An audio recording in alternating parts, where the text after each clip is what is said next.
Welcome to Let's Face the Facts. I'm David Almeida, and I'm your host for this rewatch podcast for the classic sitcom, The Facts of Life. I'm an actor in Orlando, Florida, and every week I bring you some of the greatest talent in the Central Florida arts community.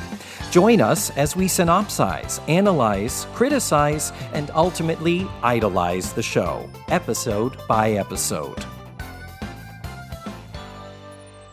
Hello again, guys. Welcome back. It's another week. It's another show. Another fabulous episode. Another fabulous installment from the series. And I think I have brought two of possibly my mostest fabulousest guests. If that's even a word, I just made it up. We are welcoming this week my guests, Zach Nadolski and Kurt von Schmittou. These guys are amazing. I decided to have them both on. They are what one could call an entertainment power couple because they are not just theme park and vacation destination stars. Between the two of them, they have got some incredibly prestigious and impressive credits on their resumes. Zach has performed on cruise ships. Zach has been on the Las Vegas stage. Kurt has performed at the Grand Ole Opry and on Broadway in Cats and in Chitty Chitty Bang Bang. And Kurt is also a part of an a cappella vocal group called Voctive. And they have performed with some very famous people, and you've very likely seen one of their videos through your Facebook feed, particularly around the holiday time when people are sharing music. Anyway, before we get to the show, though, we have a lot of business to take care of. First of all, it was brought to my attention, it was Paul Padilla's friend Reese who wrote me a note to say that she went to watch the episode on the Roku channel, and the Roku channel no longer carries The Facts of Life. It's like, what the F and F? And then I went to the Crackle to see if anything had changed there, and Crackle still only carries seasons 1 and 2. That's really all that they've done for some time now. I mean, you can buy the episodes on iTunes, but you don't want to do that. The DVD set is $92 for the entire series. I do have that, and I recommend it. It's wonderful because of all the supplementals and the extras. But at this point, really all we have is dailymotion.com. And God bless it, and thank you, Dailymotion, for existing, because those are the links I'll be posting each week, and hopefully they will still be around for us to enjoy the show until, as I have begged so many times, some platform to take on the series and post them. You can get literally every other show from the 80s, it seems, on Netflix, on Hulu, on Prime, and I don't understand why this one hasn't been snatched up. So, I've asked you before, please write to your Congress people. These are the important things our legislators should be doing for us. This week, I also need to welcome 4 new Tutti Fruities. 4 new people sponsoring the show through the Patreon page. I want to welcome to the family Amy W., Stella F., DJ, and Derek J. I can't believe I have 4 this week. That was like, wow, I guess those stimulus checks cleared and you people didn't want to go out and buy food or pay the rent or anything. You got your priorities right. You sent that money to me. So, God, do I appreciate it, and I really do love you guys. And if you want to be like Amy, Stella, DJ, or Derek and support the show, you can through patreon.com/facethefactspod, and you can support the show for as little as $1 a month. Now, getting back to this week's show, Zach and Kurt and I watched Season 5, Episode 7, called Advanced Placement. And I do have to point out that in both the episode listing on Wikipedia as well as on IMDb, both of those have the title of this incorrect. It says Advanced Placement, and that's not right. According to the DVD, which we have to consider to be the Bible, it does say Advanced Placement. And when the subject is brought up by Mr. Bradley, he does say clearly Advanced Placement. So, the episode originally aired November 2nd, 1983, and I think we are ready to jump on in. Let's face the facts with Zach Nadolski and Kurt von Schmittou. Ladies and gentlemen, all the way from across town, double your pleasure, double your fun. we have the husband and husband musical theater powerhouse team. Yes. Of Kurt von Schmittou and Zach Nadolski. Is there theme music here? Yay! I'm just Welcome. gonna applaud. I'm gonna applaud like I'm the studio audience and the guest. Yeah. Hi, David. So everybody knows this is Kurt. So this is what my voice will sound like. And this is Zach. And I don't know if this is what I'll sound like, but I'll try and be consistent. I'll probably get higher and excited at some point. Yeah. You know. Yeah. Actually, you know what? If one of you could talk up here like this, like Zach. Mickey Lawrence. How dare you? How And dare then one of dare you- sir. Well, this is not my first three-way, gentlemen. Hey! But I will say, this is the first time I've had two guests who are in the same room in which I am not. Oh. So this is... So all it's your that first stuff, but Zoom three-way is what you're saying. It's my... Exactly. And I've just barely mastered the Zoom factor, so why not mix it up and give me something new to fuck up? Right. Yay! Yes. Good time. Always learning. Gentlemen, did you do your homework? Did you watch the episode? We We did. watched it twice. You exciting! You know it better than I do. Well, probably. we watched it once and then we watched it again and took some notes. So like things that we wanted to talk about. So Okay, Yeah. good. I love that. So we've watched season 5, episode 7, called Advanced Placement. yes. It is the original air date was November 2nd of 1983. Yes. It was written by Bob Meyer and Bob Young. They are also program consultants for the show. This is the first of 10 episodes they will write for the series, but they have not written previously. And in later seasons, they are going to be producers in the Over Our Heads years, and they will go on to write and or produce, both together and separately, My Two Dads, Roseanne, 227, Sybil, Happily Divorced, Mike and Molly, and Melissa and Joey, among Wow. their many, many credits. Wow. And the show was directed by Asad Kalada, who directed the majority of Facts of Life episodes. So he's an old pro. We pretty much get more of the same right there. So before we start, gentlemen, let me ask you, I always like to ask my guests, do you have a relationship with the show? Did you guys watch this growing up? Kurt is laughing the hardest. I'm laughing because I was a senior in high school when this came out. Oh, were you? Okay. Yeah. And Zach, Was 2 years old. I always say if I'd have taken him to senior prom, I would have been taking like a 2-year-old baby. Hey, everybody, I'm going to hit this in about 40 years. By your senior prom, I would have been 3. So Yeah, there's that. yeah, But, true. So, Kurt, you're a little bit older than I am. I Yeah. was a freshman in high school in '83, Right. And Zach is just young, and we hate him. So, Right. did you actually watch the show in its first run? Though? Please, yes. Yeah, it was one of my favorite shows. I liked it more the first several seasons when they moved out of the actual school and when she got Edna's edibles and all that, then all of a sudden I was like, eh. And then when it became like the Cloris Leachman years and the and George Clooney, I was like out. I quit watching it after that. I liked the first couple of seasons the best. You are a man after my own heart. I have said this the entire time. I've always said my Facts of Life, I feel, is the Eastland years. Yeah, of course. And once we get into Edna's edibles, it's kind of, and then over our heads, it's like, what the fuck is this? Right. What's happening? Then it was just a completely different show, you know, Yeah. and it was like cameos from the original people, and it was like I was out by then. Yeah.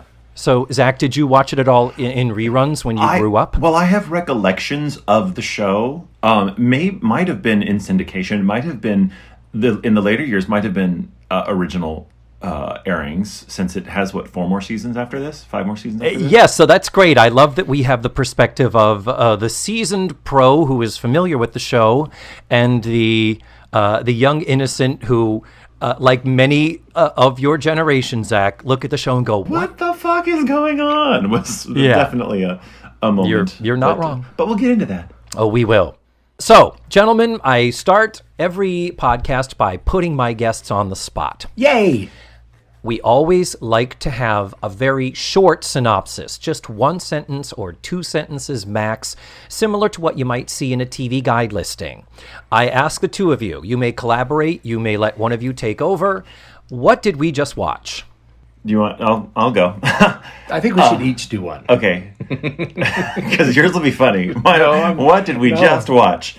Natalie takes the college class, gets a great big head, it gets out over her skis, and then gets brought back down to size. And the Beautiful. end. Yeah. That's spot on. It's a Natalie-centric episode. It is. I was going to say... Also, the other girls are there. Yeah, I was going to say, in this 22 minutes of your life that you'll never get back, watch a lot of Natalie do a lot of Disney Channel acting. The acting style, too, yeah. Well, let's get to the actual play-by-play, blow-by-blow dissection that I like to do of the episode. Please. Anywhere along the way, if you have comments or thoughts or felts to be fielded, let me know, and we'll go there. All right. Yay. We start off in Edna's Edibles.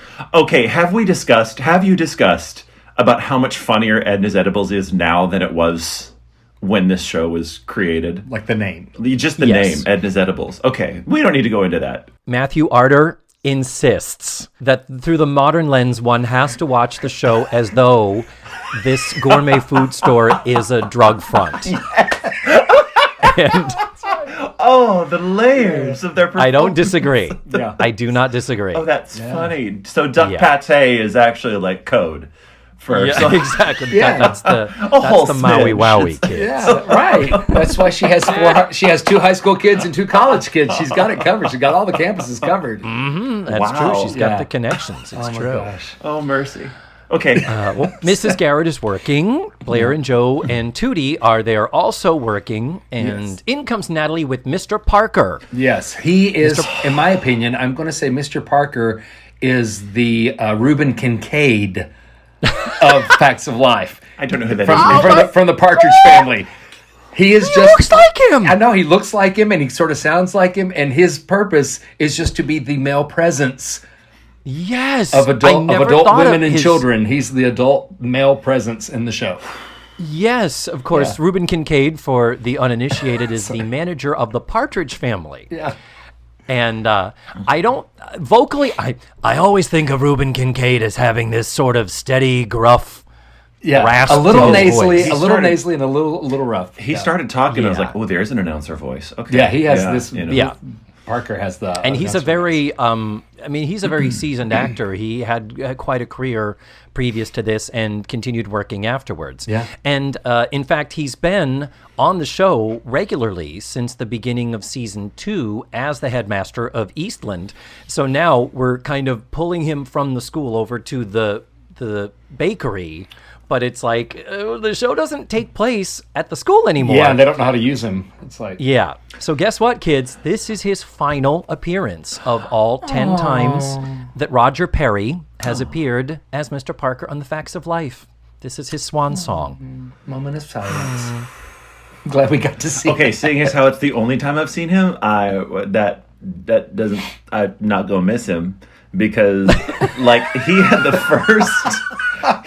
first cringeworthy moment of the show for me, watching it. First cringeworthy show? Tell me, what is a cringeworthy moment to you, Zach? I want to hear this. Well, I mean, there are multiple reasons that might make me cringe, but for him, it was this arm acting that is like, I'm expressing something, I'm going to do like, "Buh," like he did an arm thing that was like that. Oh. Like, it just felt like a totally unnecessary and unearned movement to move. And it drove me nuts. And it was in his first, as he's following Mrs. Garrett around the floor of the thing, and he does that thing. It's like a, "Are you sure you don't want to come back?" kind of moment. And it just, what is that? And I did not care for it. That is all. Okay. Zach Nadolski has spoken, ladies and gentlemen. Right. Don't use your arms. I did not. When acting, don't overuse your arms. Yeah, don't overuse anything. Also, goodbye, Mr. Parker, and good riddance. Yeah, we'll talk about the other cringeworthy. There was a cringeworthy moment for me, but it was Charlotte Rae later in the episode. When we get there, absolutely. Stop me. Yeah. But you started saying about the girls. Joe was wearing the classic double shirt, which I used to wear every day.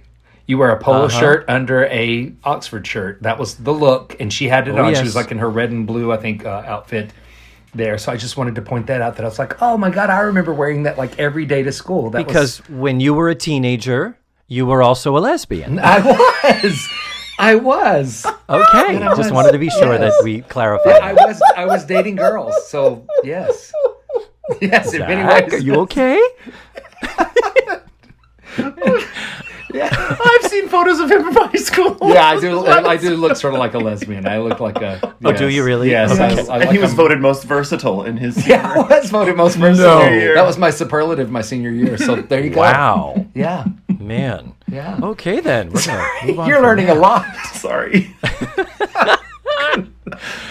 So, sorry. with Mr. Parker's entrance with Natalie, he begs Mrs. Garrett to return to Eastland, and that comes up again. And again. And again. She does say that business is good, and she says she can't complain, but I will note, nobody's in the store. The only time that we talked about that, why would you need 4 girls and you to work your tiny store when we saw 2 customers? Yeah. It would make better sense that they were in the kitchen helping her to bake the We merchandise. didn't have the budget for the extras to be shopping in the cafe. Exactly. Although they And do talk about Natalie's pay later, and we'll get to that because I was like, that holy, does come up. You get 20 cents an hour, Natalie. Yes. And so- What was the minimum wage in 1983? Anyway. Yes. Well, Natalie is all excited because with Mr. Parker comes the great news that he and the dean at Langley College, which is the Ivy League college that Blair and Joe attend right now, that they are putting in an advanced placement program. And because Natalie is an extraordinary student, she gets to take a freshman level course at Langley. Ooh. And this is clearly a big fucking deal to everybody. Well, Okay. I'm going to say it was to me because I didn't grow up in a town anywhere near a college. Our closest college was maybe an hour and a half, 2 hours away. And when you're that age, that seems like a really long distance away.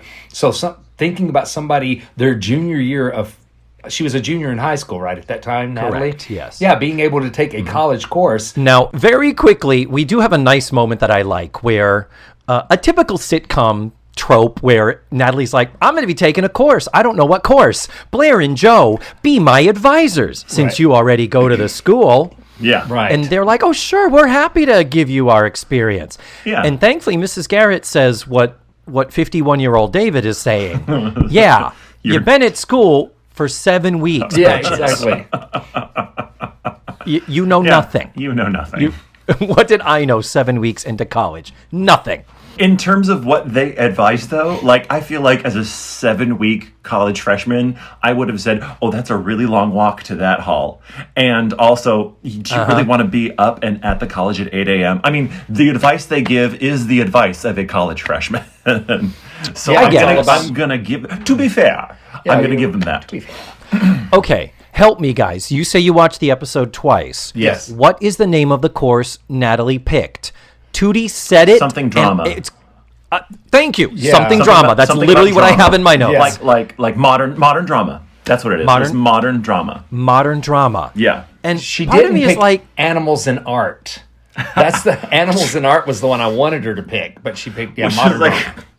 but the thing is, being like an a kindergarten extraordinary student, the idea is that it is due to her academic accomplishments Right. that she's getting this. So why, number one, isn't Natalie taking a journalism or a creative writing course?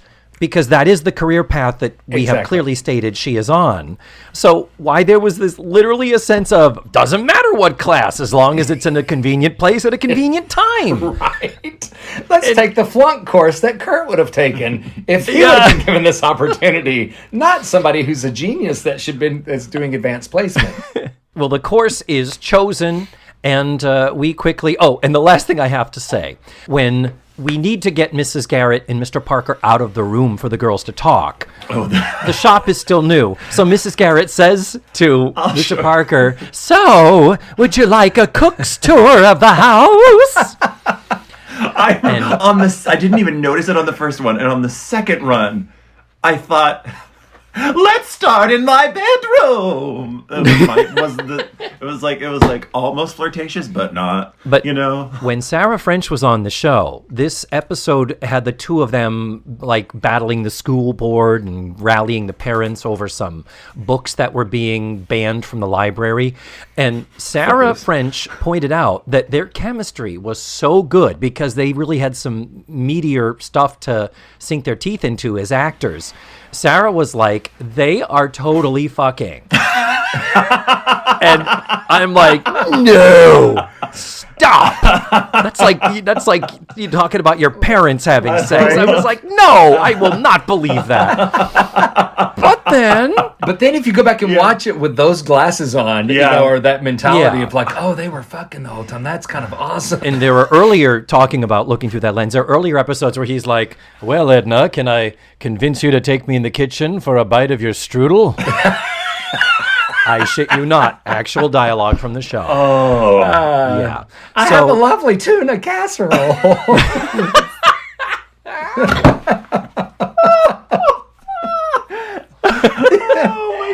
And they just sneak off and we don't see them again. Yeah. It's like, la, la, la. Wow.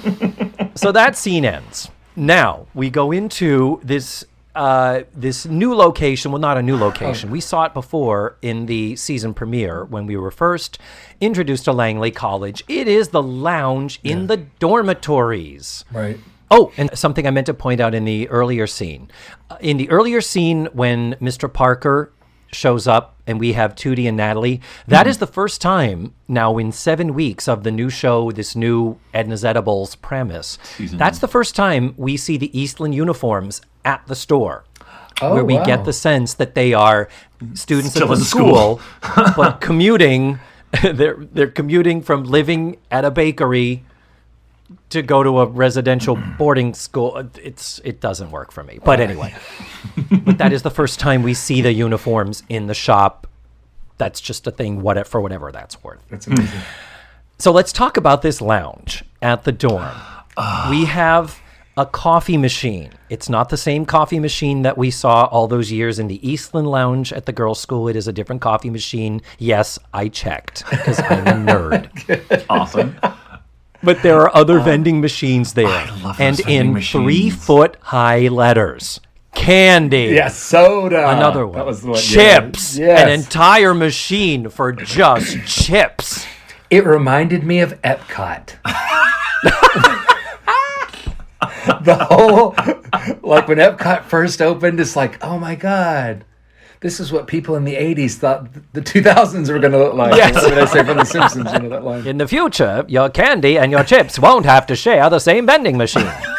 It's Yeah. So in come Blair and Joe and Natalie. I'm just going to point out, what the fuck are they doing there? They don't live there. This is the It's lounge a dorm. Yeah, a dorm. Right. Now, I came from a big school that had, tens of buildings that were all dormitories. Yeah. I don't know if this is a small enough school that this is the dorm and this is the lounge. Right. But it is weird that it's like, okay, Blair and Joe used to live here. They lived here for 1 whole week, Blair for 2, before they moved into the Edna's Edibles. Right. But the fact is, it's like, why are they hanging out in a dorm that is not where they live? Kind of weird. Right. Just throwing that out there. Yeah. And why does everybody there know Natalie? Like everybody in the lounge knew Natalie, and I'm like, She's been there 3 weeks, Kurt. but this leads into my whole trouble with this whole thing is that as a freshman, especially if you've only been there, like Blair and Joe had only been there for, like you said, I think 7 weeks. Who gives a shit about some 7-week freshman at a college? Like I was invisible for the first year of school that I remember. Me too. I think we all were. And so when she's telling all the scoop and all these inside things and people are laughing, why do they care? Everybody starts listening. People come around and want to know the dirt. And I'm like, who gives a shit, really, about these 7-week freshmen that are there? Also, again, major leaps of logic for the premise of this plot. why is there a class starting 3 weeks into the semester, or however many weeks into the semester? 7 weeks into the semester. So the girls have already been there. The two, Joe and have already been there for 7 weeks, and now Natalie is going to start taking a college class. Did we just jump to the next semester? Are we supposed to believe this is now January? That can't be. And that I know, can't right? be. So it's like, so what college class is starting 7 weeks into the semester? Makes no sense. You're not wrong. You are not wrong at all. I do need to point out a couple of actors in this scene. The first one is the actor, the blonde guy with the super amazing feathered hair. I know, we looked him up. We looked him up online. Oh, you did? Yeah. The hair in this scene, is amazing. That was my hair. 80s-tastic. I had 80s hair. The actor's name is David Tiefin. We've seen him before because he was in the dorm earlier. We saw him. He was the guy in the towel. And this is his third of 6 appearances in the role of Guy Reynolds. So we will see more of him. We have already seen more of him. We will see more and more of him. And the other thing is there's a girl sitting at the table as part of the conversation, and she's credited with the character's name of Alicia.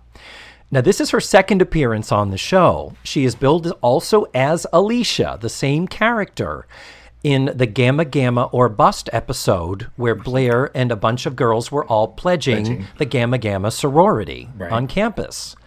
Alicia was at the pledge party, and so she's back in the dorms now. We have to assume that Alicia pledged and the sorority said, nope, fuck off, we don't want you. So, okay, I have a question. Not because I was trying to figure this out and I didn't go back and watch that other episode. Is Blair a Gamma Gamma? She chose not to pledge? Is that what happened? Blair is not. Okay. Well, I was trying to figure that out the whole time. It was like, is Boots trying to rub in that she's not in Gamma Gamma or not living in the sorority house, but she is a Gamma? It was just really hard to tell what was happening there, except that Boots was really trying to rub it in to Blair. And Blair was like, fuck off, I don't fucking care. Yeah. I think Blair could come back to it if she so chooses, but I don't believe she ever does. Okay. But thank you for bringing that up, because in addition, we have the wonderful Jamie Gertz as Boots St. Clair. I love her. Her second of 4 appearances. I have so many things to say about her. And she, I mean, we met her in the last episode. In this episode, she has really blossomed in the role. Okay. And by blossomed, I mean she is playing to the back of the football field. Yes. It's like she's in a different show. Woo. That's what we were saying. It's like, oh my gosh. Yeah.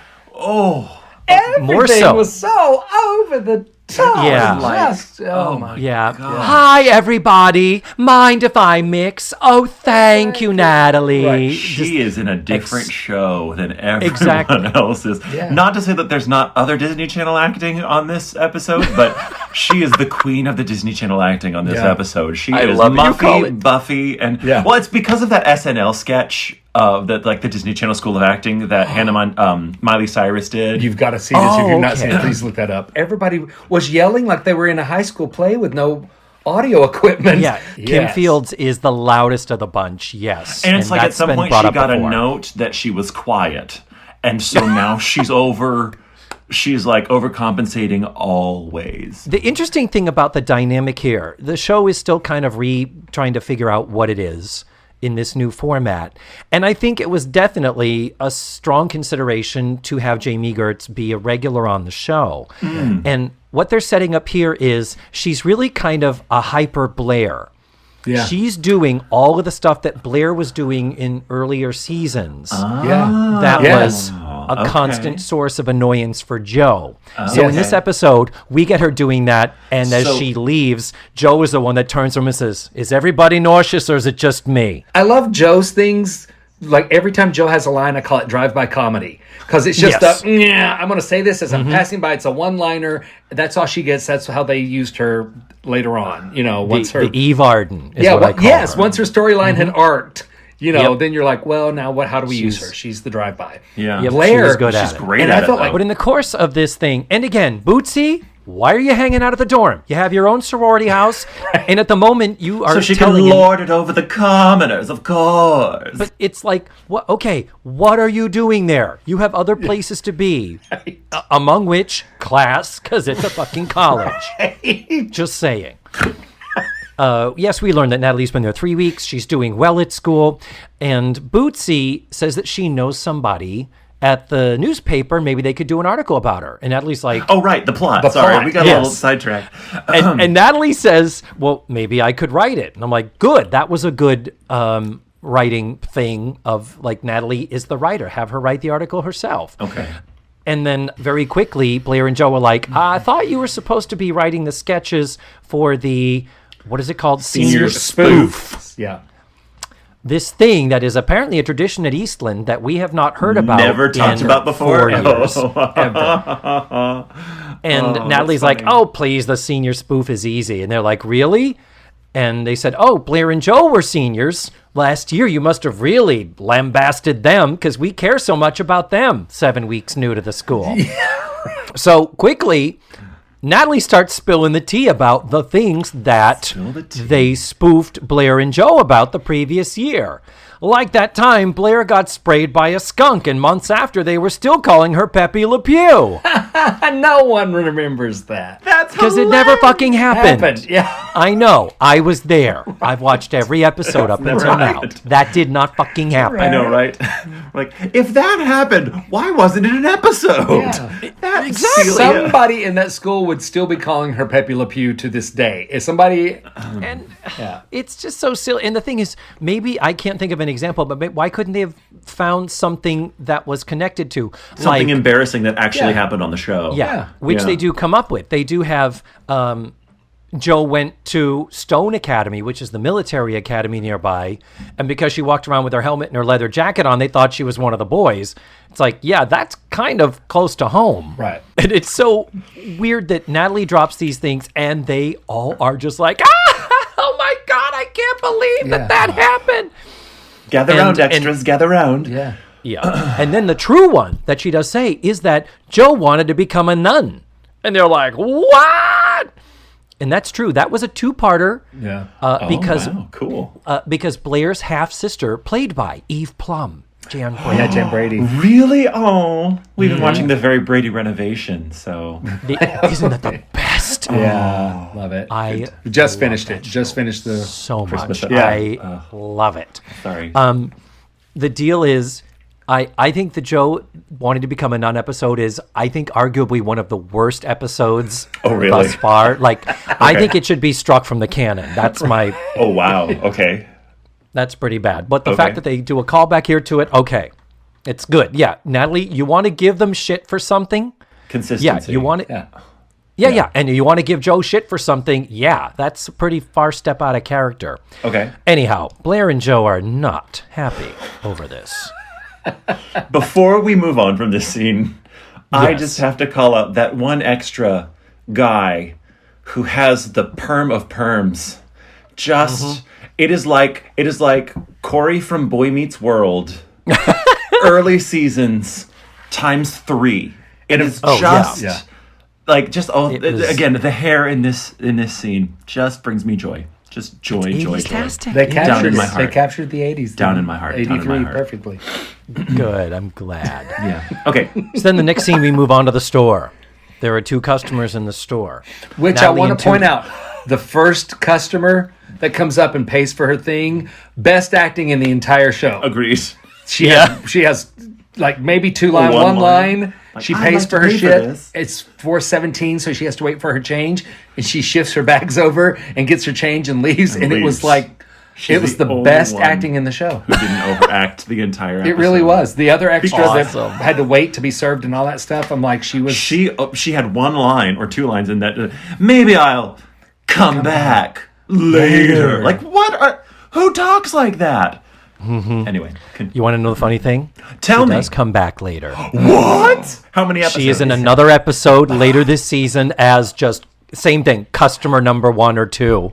So they use that actress again. So she's an addict. So is what you're saying. They didn't lose her business, is what you're saying. Mrs. Garrett Strudel is that good. Strudel. And by Strudel, I mean heroin. So, that's fun. we have a joke here. I don't know if you guys caught this. Natalie wrote Natalie's busy writing and shirking her responsibilities. Mrs. Garrett has to intervene. Boots shows up, and we learn that in addition to juggling everything, not having yet written the senior spoof sketches that Tootie so desperately needs because there's a production meeting coming up, she's also picking up Boots' dry cleaning, ironing her skirts, and helping her to pack her things and move while the sorority house is being renovated. Right, and there's a mistake there because Natalie says, I don't do her laundry, I'm just picking it up. And then 2 seconds later, she goes, you learned a lot about a person when you're ironing their skirts. And I'm like, Thank what? you. You're doing laundry if you're You're ironing doing laundry, skirts. you whore. Yeah. And our last bit of information is that Natalie has clearly gotten too big for her britches, has bitten off more than she could chew, and these words actually come out of her mouth. You want some sitcom writing? Here it is. You're just jealous I'm doing better at college than you are. Ooh. Oh, bitch, you did not. Sip the I'm tea. paraphrasing. And Blair's and they're over there taking their earrings off. Yeah, exactly. Hold my weave. Hold my weave. Hold my jewelry. Hold my baby. But, yes, they're like, girl, get the fuck off your high horse. You are taking just one course. Well, For now, is her response. What? I went to the admissions office. And Natalie divulges that. She has arranged it and figured out that if she takes extra courses this summer, she can skip her senior year at Eastland and enter Langley in the fall. And on that note, she leaves with Bootsy's dry cleaning, and we fade to black. and she says something weird as she walks out the door. She says, Oh, is it the ta? ta? And it gets a huge laugh. It's really weird. When Natalie walks she out the walks door. over Yeah, to the door. ta, because turns I think around that's how and goes, Bootsy "Ta!" exited. and then leaves. Yeah, and it's it like, was why it was that a funny? Bootsy style. Yeah, a Bootsy style exit is what that ended up being. Well, okay. So we leave it on that note, and I just have to point out, typically you have the fade to black in the commercial on a dramatic moment, on a thing or a problem or a complication. Yeah. And I'm not going to lie, part of me is like, is that necessarily a bad thing? I mean, it's bad that Natalie's clearly getting a swollen head over all this. But it's like, I'm going to skip my senior year and go to college early. Yeah. And it's like, that's good. And Yeah. I mean, Why would that be necessarily a bad Well, that's thing? good, but just the way she's being, the way she's... yeah. Maybe by then you won't be a cunt. But, it's like... That's what I wanted to say. I was trying to... Just saying. politely say that. Well, gentlemen, this is the commercial break now. Okay. And on the Hey. commercial break, I like to take a little time and get to know my guests, introduce them to my tens of listeners. Oh, yay. So I would love to take a really quick moment for each of you to give a little travelogue of your life and your career. And so let's start. I'm reading left to right, so I'm starting with Zach. Zach Okay. Nadolski, tell me, where were you born? I was born in Princeton, West Virginia. Oh, okay. Southern West Virginia in the mountains. Tell me how did you get into performing, and tell me where you studied, and how did you get here to Central Florida? Okay. Well, so I was like I said, I was born in Southern West Virginia, but I was raised outside of Pittsburgh. Okay. I moved there before I started. I think I was still in preschool when we moved. So I really spent my entire childhood in Pittsburgh, or in the suburbs of Pittsburgh, I should say. And I always liked to sing, and I sang in church from a really early age, and in choirs and everything. And then in high school, did all the school shows. As soon as I could audition for the school musical and the school plays, I auditioned for all those things and did all those things. And was in a kids performance group called the North Star Kids, which was like a Broadway review group in Pittsburgh, which was kind of really started my love of musical theater, I would say. Then I went to school at Vanderbilt University. And where is that located? I should probably know. In Nashville, Tennessee. It is in Nashville. Yeah. Did not actually went to school to be a secondary mathematics education major. What? Yeah. What? got a almost a full ride to major in math education. Wow. And part of the reason I chose the school was the scholarship, and also partially because they had a good an undergraduate music program, a school of music that I could keep taking voice lessons at. Because I still wanted to do that, but I didn't think it was going to be my career. Called the Blair School of Music, by the way, which I think is relative to today's stuff. The Blair School of Music. Isn't that great? So then, so I started school. A lot of stuff happened in college, and after 2 years, I finally realized, why am I telling myself I'm not good enough to do this as a career, to be a performer? I think that was a great big hurdle in my own head when I finally decided, maybe I am good enough to have a career in music and in theater. And at that point, and a lot of that had to do with my voice teacher, kind of. At one point, I had a really good lesson, and he said, "Why aren't you doing this? Why aren't you one of my full-time students?" Nice. And I think I said for the first time out loud, "I don't know if I'm good enough." He's like, "Well, that's crazy," or whatever he said. And that started the shift. And anyway, eventually I changed, at the end of my sophomore year, I changed my major to music. I transferred to the School of Music. I added an extra year into my education, and I graduated in 2005 with a degree in a Bachelor of Music in Voice Performance. Then I just started doing the big regional auditions, the United Professional Theater auditions in Memphis, and got a little bit of work as an acting intern in Roanoke, Virginia, for a year, for a season, and then while I was there, which when I went to the Memphis auditions, that's where Disney saw me, and unbeknownst to me, they were looking for a new Gaston at the time, and they filmed me singing all of Gaston's music from Beauty and the Beast, and offered me a job at Disney World, which brought me to Disney in 2006. I left. I haven't been here the whole time. In 2009. The standard off and on life that we often find ourselves as quote unquote full timers at the theme parks. Yeah. In 2009, I went to Las Vegas for 6 months and did a contract in Don Arden's Jubilee on the Las Vegas Strip, and then I worked in cruise ships for 2 or 3 years. No, for 2 years. And then I came back, and kind of when I was coming back to town, because Orlando felt like home, that was when I got the job offer at full-time at Finding Nemo, the timing of that worked out perfectly for me. And I've gotten to do some other theater around the state of Florida, and just trying to keep on growing and keep on working. Yeah. Are you still full-time at Nemo, or are you? Yes. I mean, you are as of now, furloughed, but still contracted. Yeah, of course. Okay. And your talk of battling the critical inner voice. That thing, it is all of us artists. If I could see Kurt is also making the face of constantly we are always questioning ourselves of how am I good enough to do this? They don't want me for this role I'm going to audition for.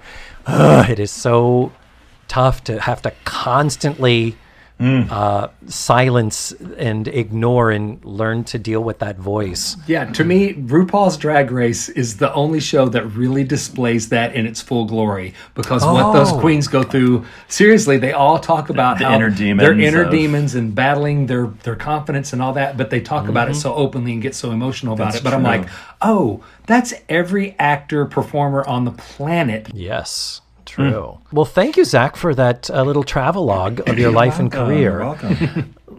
I'm continuing to read from left to right, and who do we? Oh, Kurt von Schmittou. Hello. Hi. Hi. Talk to me. I've worked with Zach a little bit. Zach, you and I did a concert version of Sweeney Todd back in 2009. Right before I left town, yes. 11 years ago. Yeah. I remember you were preparing. That's right. You were preparing for Vegas at the time. And I literally entered rehearsals for Jubilee late so that I could do Sweeney Todd. But Kurt, I know you less well than I know Zach. Right.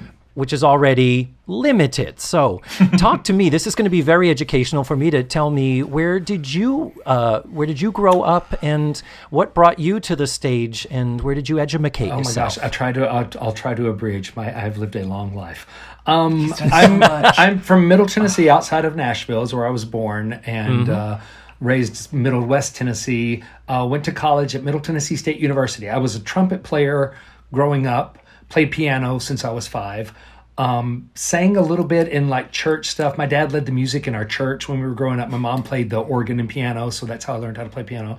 But wasn't a singer. I thought I was going to, when people would ask me as a child what I wanted to do, when I grew up, I said, I want to play piano in a bar and have people put money in a glass and tell me to play the piano, because thinking I could get paid to play piano, just sit there and play piano, and people were going to put money in a jar. Yeah, that just, I think I saw that on the news or something once when I was a kid. That's a great job. Yeah. I wish I could do that. So Jesus. my senior year of college, my band director, or into my junior year, my band director was like, you're a great trumpet player, but there's a lot of those. If you want to go to college, I wanted to go to Middle Tennessee State University. They have a great, good music program there. He said, you need to change over to tuba. You're a big guy. You can carry the tuba, and I guarantee you'll get a scholarship. So my senior year, I switched over and played tuba in concert band, marching band, got a scholarship to college.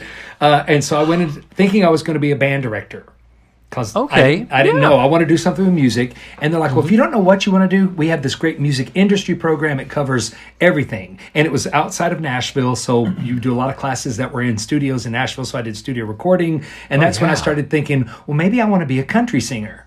That's what I should do, is I want to be a country music singer. So I started focusing on that. Well, in school, after 2 years of playing the tuba, I thought I'm gonna jump off a bridge if I have to play one more note on the tuba. Like I knew that. Funny how that happens, isn't it? That was not what I wanted to do. So I started taking voice lessons and got in the choir and all that stuff.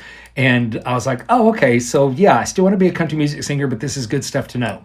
So I graduated college, bachelor's of BA, music industry. And had a lot of law classes like copyright law and legal problems of the recording industry. So a lot of recording classes based out of Nashville. So that was very helpful back then. Sure. And every year that I was in college, there was a theme park in Nashville called Opryland, USA. And I'm like, I'm not what they're looking for. They want skinny dancers who can sing, blah, blah, blah. And so on a dare, I went and I got hired to be in the show, that I always wanted to be in. It was called Country Music USA. And it's an imitation show, a history of country music, imitation. You're imitating country stars past and present. And it changed my life. Because then I was like, oh my gosh, I got to sing on the Grand Ole Opry as a solo artist that year. They came in the parks and picked some people out to sing as soloists. So I got to sing that year. The next year, when I really was thinking about being a country music artist, friends of mine in the business were like, you can't be gay. This is you're going to have to. They'll either buy you a girlfriend or a wife.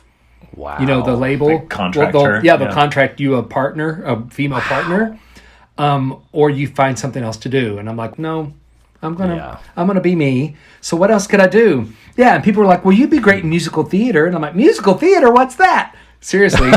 And Les Miserables came to town doing the first national tour auditions. And they came to Nashville. So I went and auditioned, and I got called back for Jean Valjean, for the lead in the show. So they flew me to New York and had me sing up there for all the people. And they're like, well, we think you might be a little too young, but whatever. Like, so we're going to keep having you come back and audition, da-da-da. And I'm like, well, what else is out there? And a friend of mine said, oh my gosh. And I was always a fat kid, fat, everything. I gauged my life by where my weight was during that time. Okay. So I was fat. And my second year at Opryland, I'd lost a bunch of weight, and so I was thinner. So after my third year at Opryland, a friend of mine was like, you should audition for Chippendales. And I was like, the chipmunks from Disney? And he goes, no, the strippers. They're doing a show. It's called A Musical with Muscle, and it's going to open in the West End in London, and it's going to tour all over Europe, and they're looking for musical theater or pop singers that aren't strippers. They're like the singers in the show. And there's going to be like 2 guys in each show that are like, one's a singer dancer and one is strictly a singer. And I was like, yes, fat me. Yes, I need to be a Chippendale. So they videoed me. I sent it in, and Steve Banerjee, the then founder of Chippendales, called me from Los Angeles and offered me a job to be in this show. So I went to LA for 6 weeks and rehearsed, and this was 1992. He looked just like a young George Michael. I looked like George Michael back then. They had me bleach my hair out blonde, so that's why Oh my God, that's why now amazing. I've done it again for what I'm doing now, but I have my hair bleached out. But I went to Europe for a year and did this show. And while I was there, auditioned for Miss Saigon for the lead. And they called me back like 3 times and then said they couldn't hire me because You were American. I'm American. And so back then they weren't necessarily doing that. They were hiring from the European community. And so, but they're like, when you get back to, the States, go to New York and tell our people and come to the audition. And I was too afraid. So I came back to the States a year later and was like, I'm going to go to Disney on vacation. This was 1993. I came to Disney on my birthday, January, and auditioned and went to the audition and sang. And they're like, can you be here in 2 weeks? And I was my God. I was like, I don't have anything else lined up. Sure. So I moved over to Voices of Liberty, which then got me into being one of the Disney recording singers. So now I get booked for Disney singing, recording work for parades and shows and all that. Been doing that for 17 years, however long I've been here. And so in 95, I got hired to be friends with Gaston in the live on stage Beauty and the Beast show. All this time, I kept going to New York like once or twice a year to audition for stuff. And they're like, you'd be great in Cats. And I was like, Cats? Is that still running? Isn't that dancers? And like, no, you could be old forever. You could be old Deuteronomy and blah, blah, blah. And I'm like, okay. So I went up, auditioned, didn't get it. They came back down like 3 months later to Orlando, had auditions for dancers. I went to that audition. They asked if I wanted to either do Old Deuteronomy on the road with the tour of Cats or be on Broadway as the understudy. And I said, Broadway, I want the credit. So I got Cats. Yeah. I got Cats in New York, did that for 2 years until it closed. Came back to Disney. And that is your Old Deuteronomy, which is the Judi Dench role, correct? Yes. Isn't that awesome? I love... I don't know if yourself among the greats. I don't know of another industry where me, Ken Page, and Judi Dench can all play the same role. It's incredible. Yeah. Yes. So then I came back to Florida and I auditioned for the Adventurers Club at Pleasure Island and got hired for that. And so I did that for 4 years, which was probably still my favorite job I think I've ever had, because you would go in and just laugh every night. And the people I worked with were these comedic geniuses that still, the Sheila Ward, Mindy Wally Dietrich, Carl Ockstadt, or Carl Anthony, sorry. John Connon, Glenn Gover, Jay all Becker. Those were my people. That's when I was there. Was during Eric that Pinder, time. yeah. Oh, totally, yeah. Graham Murphy, all those people. The fact that I get to do Citizens with some of them, I'm like, okay, that kind of feels like some type of an achievement. But right before I left, I recorded this song I was doing all the fireworks singing on the Disney fireworks shows and stuff. But for the Millennium, I got to do the Millennium CD. I did a song called "Celebrate the Future Hand in Hand." Which that's when that song was released. And so I'm on that CD. So if you have that CD, it says Kurt Schmittou. They left out the Vaughn and they left out the S. They left out the Vaughn and the S. So it's Chmittou. Yeah. Anyway, they misspelled my name. Schmittou. Yeah, Schmittou. Okay. And then in 2005, at my heaviest, which was like 330 pounds, I got hired for Broadway again for Chitty Chitty Bang Bang. And so I went up and opened and closed that show all within a year. It was, but I got to be on the Macy's parade. So that year when Chitty was on Macy's parade, and it was like his number. Yeah, it was Toot Sweet. Like, if you know the show Chitty Chitty Bang Bang, it's Toot Sweet. So like he's the main soloist. Yeah, but it's me with everybody behind us. Yeah, that's awesome. I didn't know that about you. The blessing of that show was I got to actually work with Robert and Richard Sherman, the Sherman brothers, that wrote all the music everybody knows from Disney. Just look them. They wrote Mary Poppins. They wrote Winnie the Pooh. They wrote It's a Small World. Just look them up. They wrote everything. So they are the ones. So the fact that I got to physically be there and work with them and know them, that was the highlight of that whole time. When that was over, I auditioned while I was in New York. The show had already closed, but I had auditioned for Finding Nemo the musical that they were putting together with the Lopez, Kristen and Bobby Lopez, who Bobby wrote Avenue Q. And I got hired for that as Bruce the Shark. So I opened that show as Bruce the Shark. I got injured a couple years into that and went and opened American Idol Experience at Disney. And while that had opened, I was just a sub with that. Zach was leaving Beauty and the Beast. So I went over and auditioned for Beauty and the Beast as Gaston again. And they said, would you be interested in being full-time? I was like, sure. So he left and I took his place, right? Turned down my contract. Yeah, he turned down his contract and they hired me. So 20 years later, I came back and played Gaston again for Wow. 5 years. And The longest years. stint anywhere. Yeah. 2010 to 2015. And so I quit for a week. And in that time, Zach had come back from Vegas and was doing Bruce the Shark, which is what I used to do in That's right. Nemo. And we met when he, like the first week or second week after he got back in town. That's 4 when days after I got back to town. That's when we met when I was single. I wasn't single the first time we met. So I was single at that time, and we had our first date on March 22nd, 2012, and got married March 22nd, 2016. So we've been married. I know, we've been married over 4 years now. So that's my Disney magic story. So I got this Frozen sing-along for the summer. It's supposed to be a summer show. Fast forward 3 years later, that became a full-time show, and I was still doing it. And so in 2017, 2 years later, I quit November of 2017. Because in that time, still doing my voiceover work, still doing recording work, and I was in this group called Voctive, which is an a cappella group that I am still in, and now focusing 90.1% of my full-time making Voctive happen, and we've done really well. They're so good. Yeah, talk more about Voctive as far as I feel like if you're on social media or you're on the internet, you guys have had so many videos out that have kind of gone viral. Yeah. Of you guys singing these amazing songs. We put out it was a guy named Jamie Ray put us together. He's a young teacher at Rollins College here in Orlando and music professor, and he had all this music, and he knew us all from different studio gigs that we'd done, the people. So he put a lot of people together and had us record some of his arrangements. And one of them was this Disney Fly medley. It was all songs about flying. So Let's Go Fly a Kite, and You Can Fly from Peter Pan, and I See an Elephant Fly from Dumbo. And so he just decided to film us in the studio while they're playing back the playback and we're singing along to it. And so he filmed it, put it on the internet. Huffington Post picked it up and said, here's what Disney employees do when they're not in the parks. This is what they do in their spare time. And it got like 40 million views or something. It was crazy.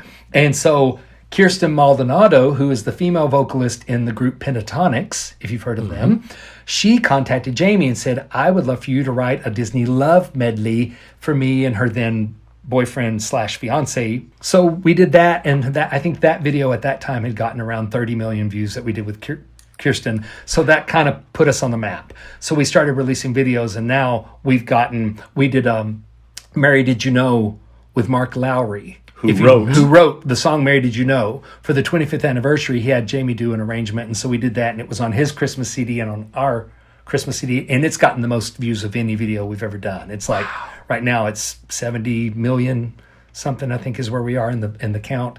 So we have over like 200 million social media video views right now, and we've been together. And you've 3 sung years. with other famous people too. You sang with Sandy Patty. Sandy Patty, we did Beauty and the Beast with her. David Phelps, who's a really famous tenor, did Being Alive with us. Jody McBrayer, who's a contemporary Christian singer, did Someone Like You from Jekyll and Hyde. And we're also doing a Prince of Egypt medley that people have been screaming for us to do do Prince of Egypt, do Prince of Egypt. That's so we're doing good. And we are jonesing. We had so many concerts and stuff that got canceled because of all this social distancing. So we're hoping the Christmas tour, which we start doing some stuff in November. So we're hoping fingers crossed that we'll still get to go back out and do that. I'm sorry, this was 45 minutes of talking about me. I can't paraphrase. I'm sorry. I am enwrapped because, like I said, sorry. I don't know you or your career well. It's funny how often I'm talking, or if we were in my home, I'm sitting with my friends, people I consider my friends that I think I know, and have them tell me things. I'm like, I never knew you did that. Yeah. Oh my God. I love that you do this. It's like a structured way of getting to know more about the people around you. Well, my favorite thing, lovely. Chippendales is my favorite thing. When I tell people that I did Chippendales, and they're like, That's your what? And so the fact that I was ever at Chippendales, I want Guinness Book of World Records to come and be like, certify me as the world's fattest Chippendale. Yes, the world's most out of shape Chippendale. Like, his BMI at the time was 37, and other Chippendale men were 2. That was their BMI. Their body mass indexes were 2, and he was a 37. Wow. But Amazing. yeah, my life is crazy. I need a good book. Well, love it. I cannot believe, I'm so happy that I got the two of you to sit down together. Yay. Two amazing guys with amazing careers. But you know what? Enough about you. Okay, exactly. We have to get back. So we're back at the Edna's Edibles. I'm always fascinated by the busy work that they're doing now in the store. We used to have the busy work in the cafeteria.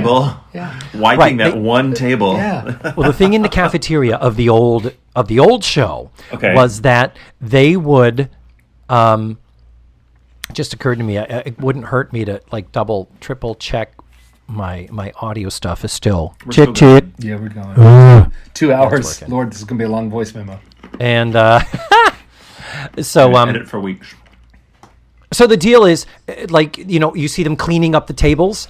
There's never any food. All there would be crumpled napkins on plates. That was it. Oh, wow. Yeah. Okay. So Blair is putting plastic wrap over some sort of a tray that looks like it has lettuce on it. I don't know what the fuck it is. Anyway, just thought I'd throw that out there.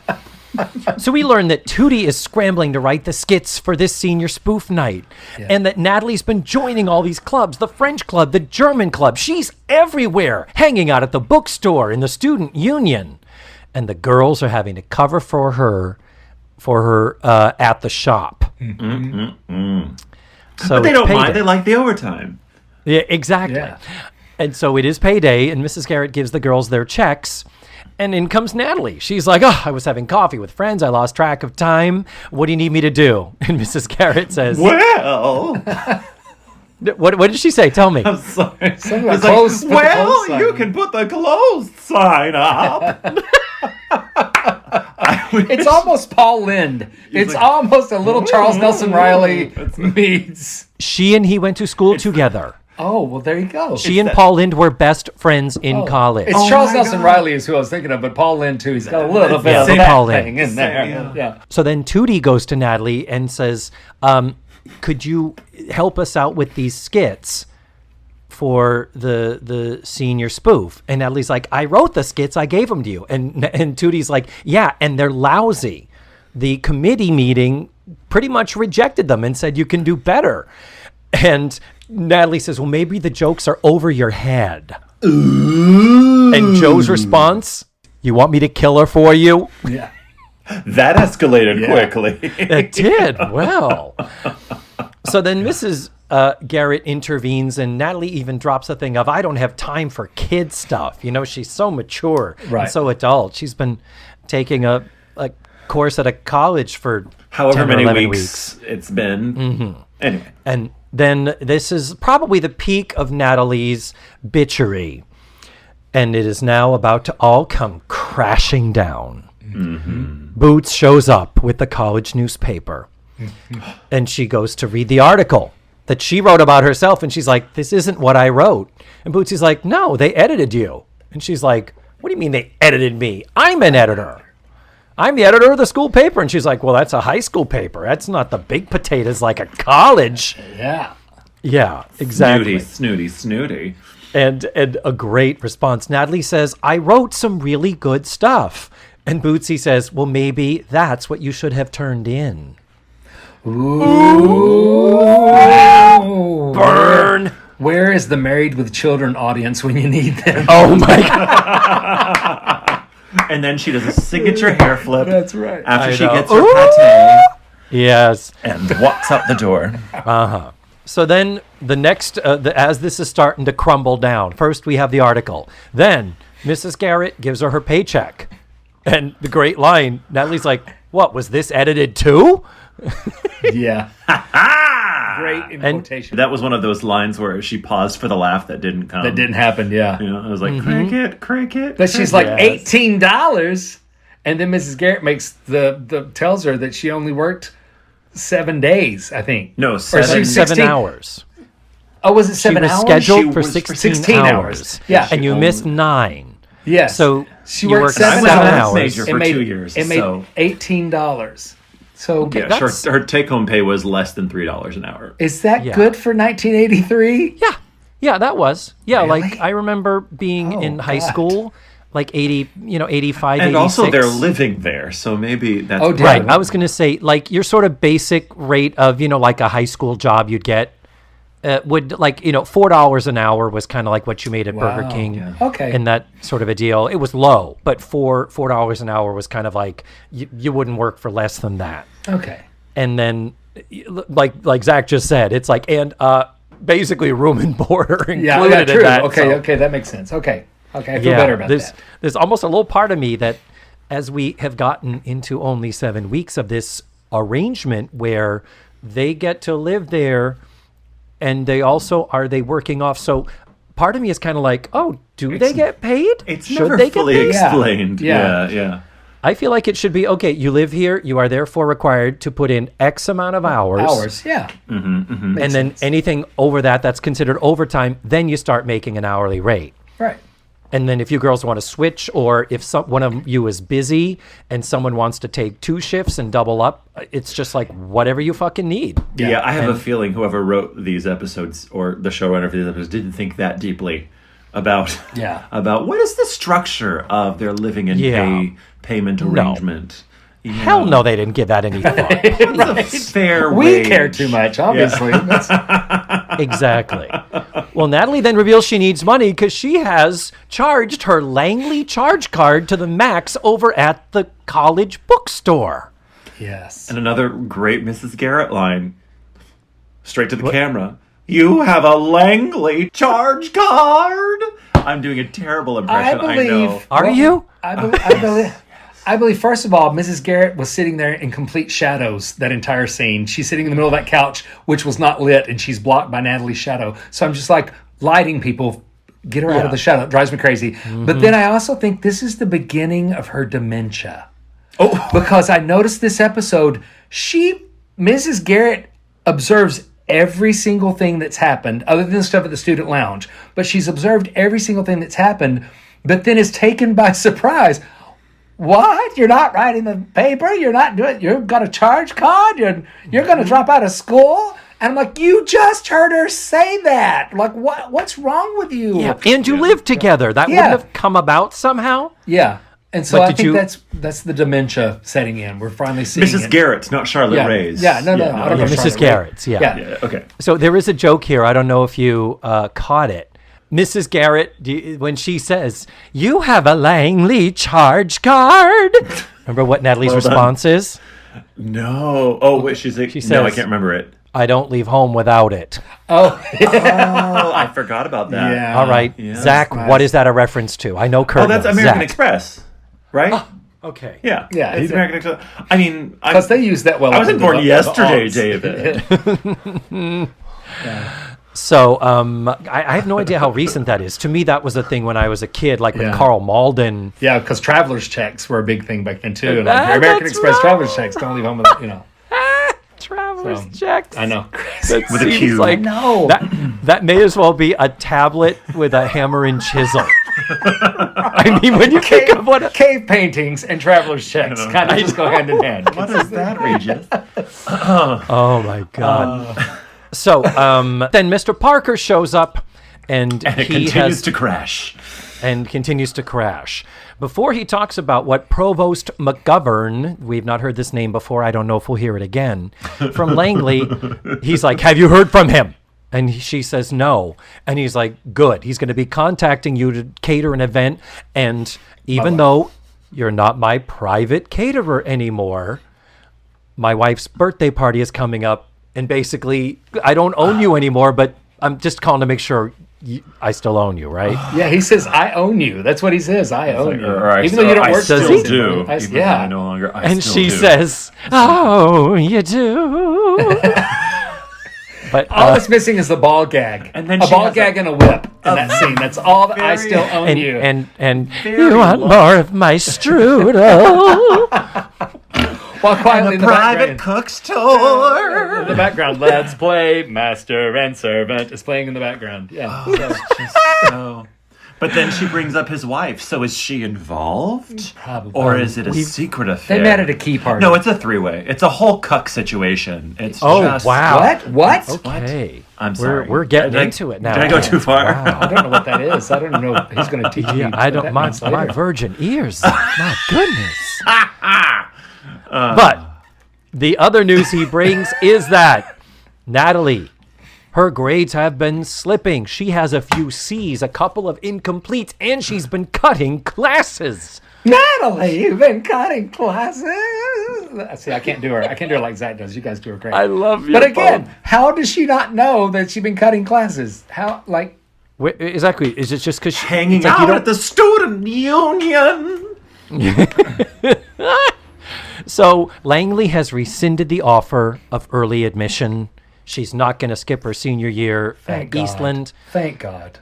And crisis averted. Yeah, right. And speaking of crisis averted, he says to her, Natalie, I am still your headmaster, and I can make it tough on girls who cut classes. Yeah. Do we understand each other? That creeped me out. And it's a girls' school, so that's why he should have said students, not girls. That was a bad choice of words because that creepy. That in this day and age does not.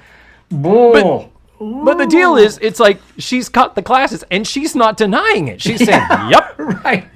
It should have been like, you're going to screw up your future.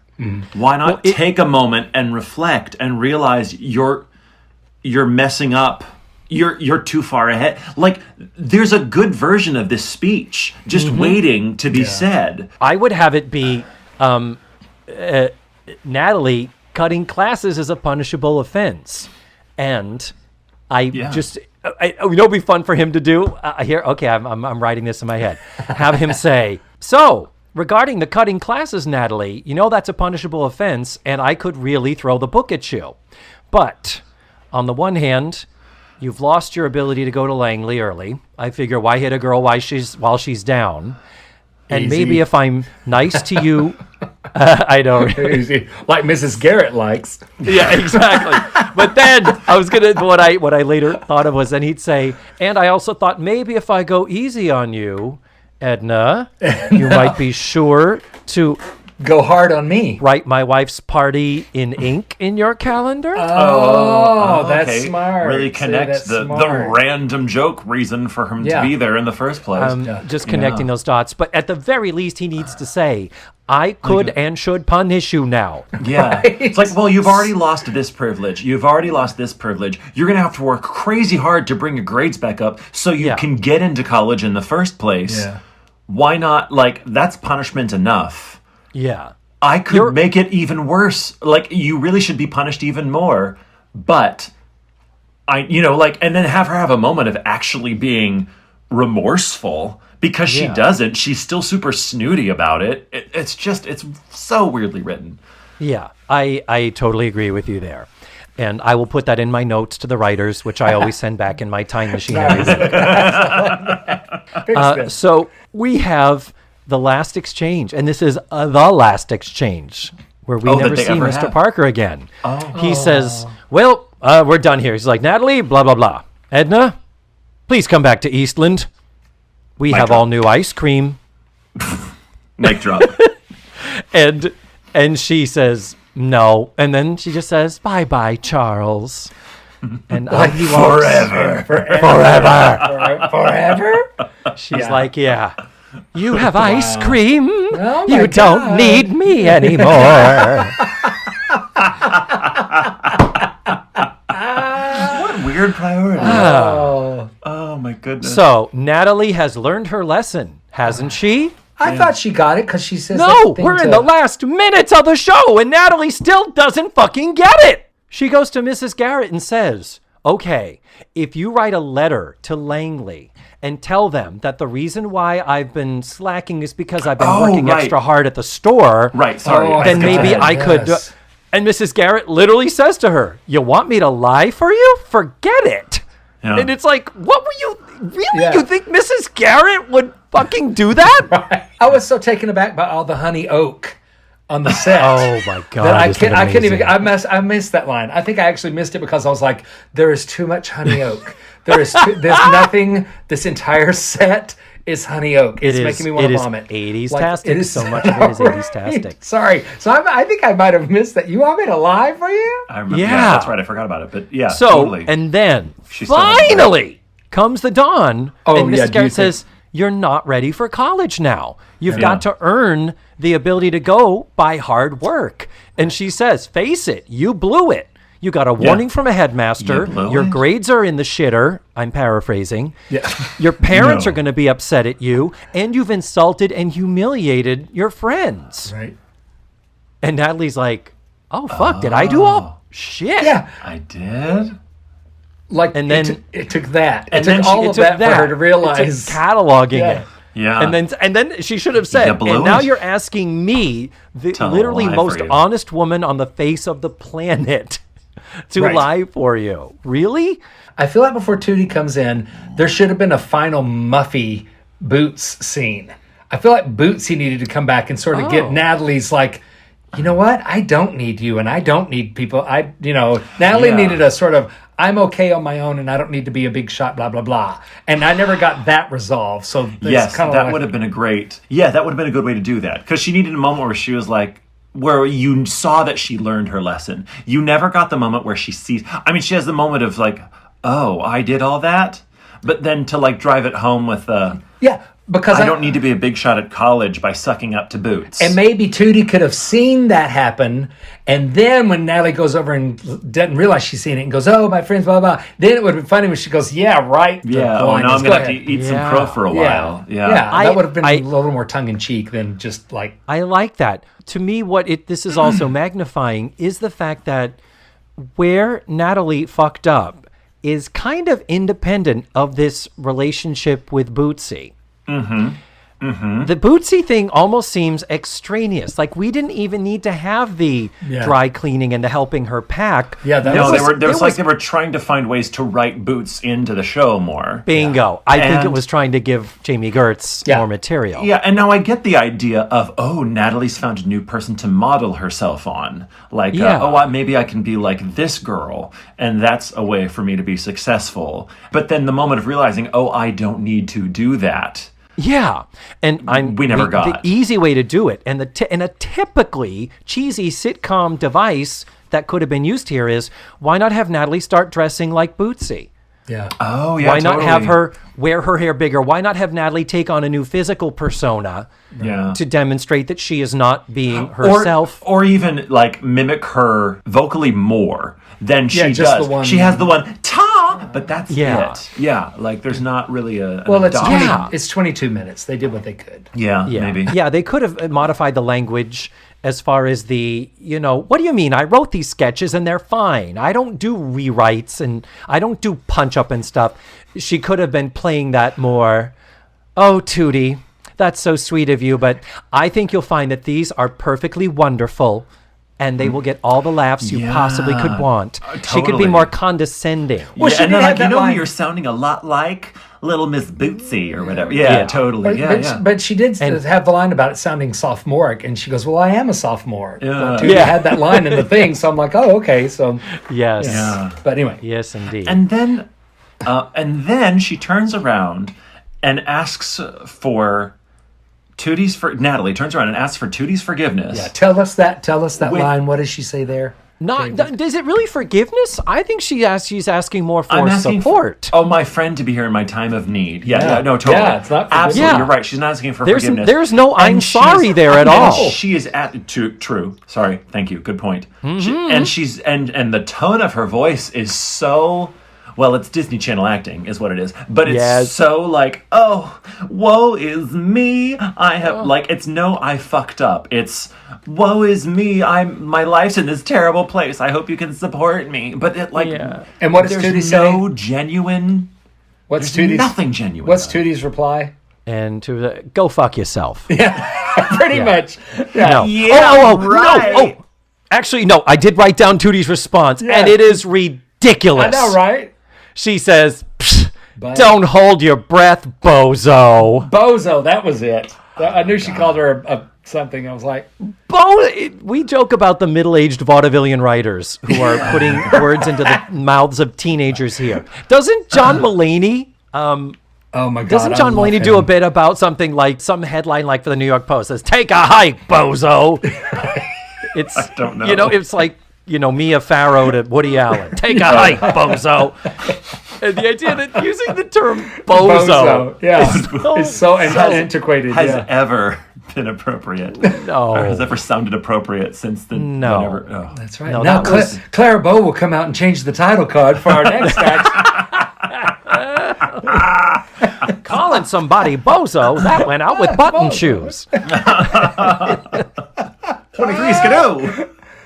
So thankfully, the comeuppance we are finally getting for Natalie to satisfy us as audience members is Tootie runs into the other room and basically says, "Hey, Blair Joe, Natalie's fucked it all up and she's getting shit for it. Woo!" And the girls are laughing and Mrs. Garrett just sits on the couch reacting. Yeah. I just like to imagine all the girls are punching Natalie.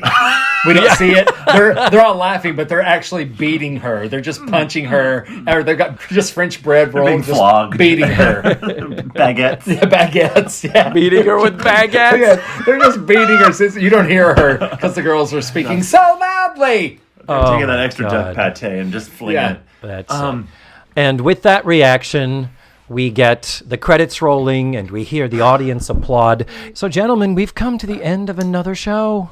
Oh, we took the good, we took the bad. yes. We took them both. And there we had No, different show. just the facts. Yeah. Yep. And there was some good and there was some bad. yeah. It's interesting how we didn't realize at the time that theme song was literally telling us, hey, every week you're going to see some good shit and you're going to see some bad shit. You're welcome. Yeah. Gentlemen, I am so happy that we were able to make the time and I was able to interview was both of you fun. together. Thank you for making this happen. This is great. It's really it's good. great. And the best thing about a pandemic is people really can't say no. It's like, what, you got something better to do? I don't think I'll so. be washing my hair that night. Sorry. Yeah. We're watching each other that night. Well, all right. So thank you so much. I hope we are able to do this again. And smooches and goodbye. Awesome. Bye, David. Thank you. Bye. Mwah. And there you have it. That was Zach Nadolski and Kurt von Schmittou. God, they are just so sweet and nice and talented and attractive. And I think I hate them a little bit. I'm just going to say that right here. I'm going to be vulnerable and tell you. They are so awesome. It kind of makes me a little bit mad. Yeah. Anyhow, next week I'm going to be watching Season 5, Episode 8, I'm Dancing as Fast as I Can, and my very special guest is going to be Megan Maroney. She is back. I'm so excited. You can watch the episode for free at dailymotion.com, and I'll put the link in the show notes and on this episode's webpage. That's all for now. Thank you so much for listening to this week's show, and remember, the facts of life are all about you.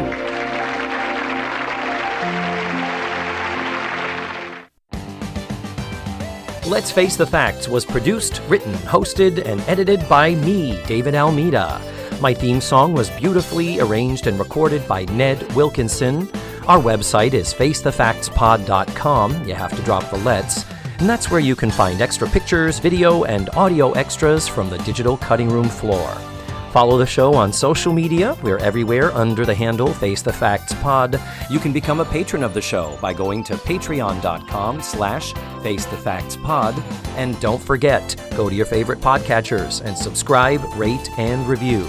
Tune in again next week for another thrilling episode of Let's Face the Facts.